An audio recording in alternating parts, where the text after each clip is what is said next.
Well, here we are. This is next installment of our podcast.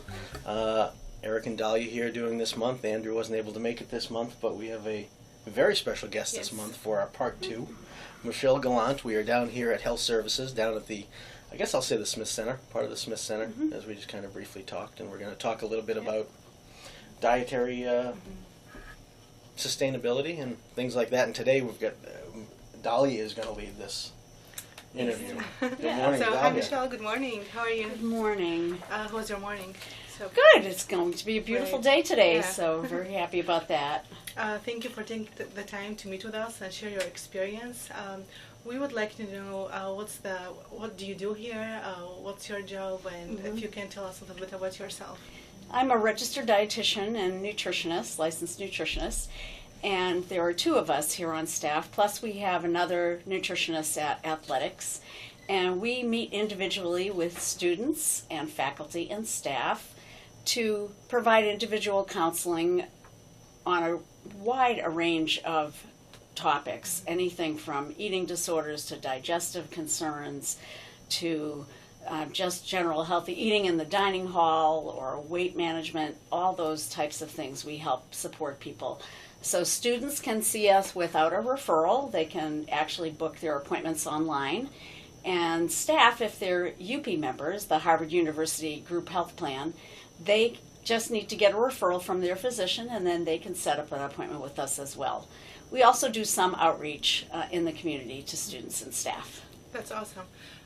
Nowadays, everyone is talking about healthy food, but what does healthy food mean to you as a dietitian? Well, it really is not a one-size-fits-all.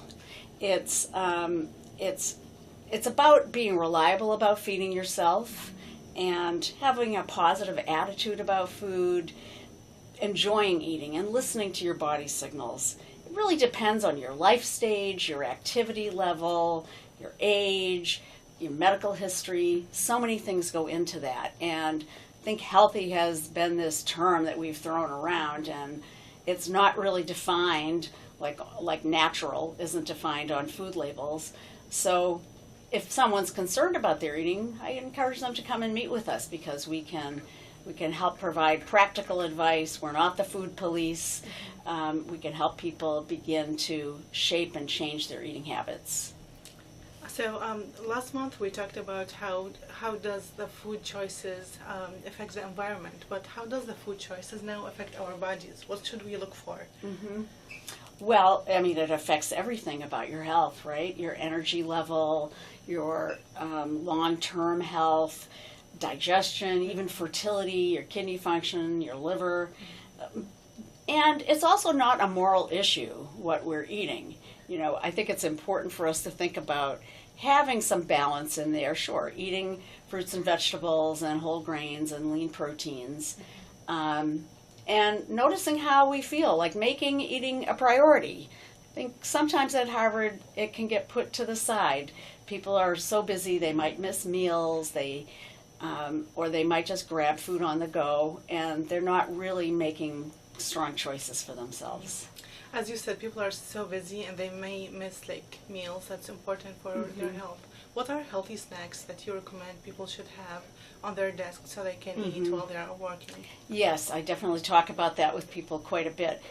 I emphasize that it's important to try to get some nuts in your diet. Nuts and seeds, they provide trace minerals, healthy fats, and a small amount of protein, and combine that with a piece of fruit, or have yogurt and fruit, or have veggies and hummus, or whole wheat crackers and peanut butter or cheese. So thinking about a couple of food groups of more whole foods or less processed foods to some degree that are nutrient rich, rather than maybe grabbing candy all the time or refined snacks. Certainly those things are okay once in a while, but to try to have some things on hand at work that you can go to if you have to miss a meal. Some nutrition bars or granola bars can be good too.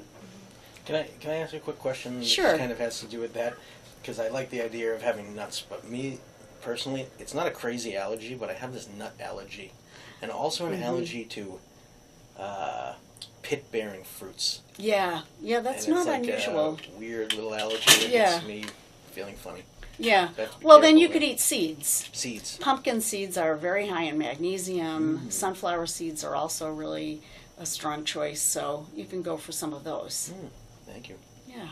Don't want you having a reaction, No to reaction. something at I'll work. be down here for a different reason. Yeah, and some people say, well, I can't bring nuts to work. I would just eat so many of them. So I encourage people to put them in small containers and, enough for the day and bring them in the next day.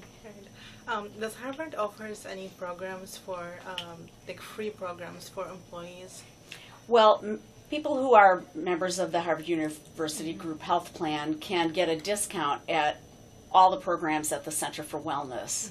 Massages, acupuncture, all their classes that they do, Wow. yoga, and everything. Plus, you can't beat our gym membership price. It's like, $24 a year for a full gym membership. So that's definitely a bonus.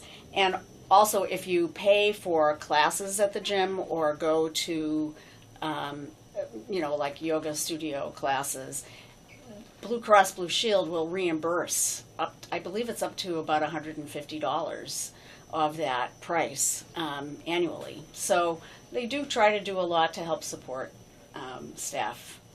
That's awesome. Do you have any advice for our listeners?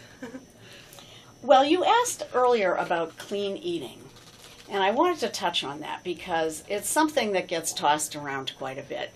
And it implies that something is the opposite, right? If you're eating clean, then somebody else must be eating in a dirty way, or that your eating is broken and you need to fix it.